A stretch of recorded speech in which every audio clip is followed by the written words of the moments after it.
சொந்தங்கள் அனைவருக்கும் இனிய காலை வணக்கம். இன்றைய திருக்குறள் குறள் எண் 9. கோழி பொறியில் குணம் இலவே என் குணத்தான் தாளை வணங்கா தலை. 8 குணங்களை கொண்ட இறைவனின் திருப்பாதங்களை வணங்காதவர்கள் கேட்காத காது பார்க்காத கண்களைப் போல் பயன் அற்றவர்களாக இருப்பார்கள்.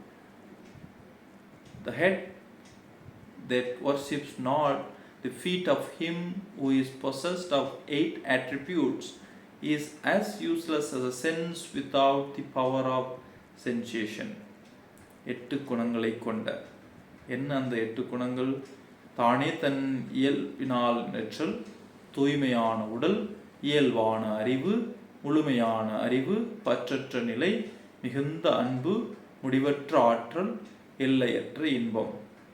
இந்த 8 குணங்களை கொண்ட இறைவனின் திருப்பாதங்களை வணங்காதவர்கள் கேட்காத காது பார்க்காத கண்களை போன்று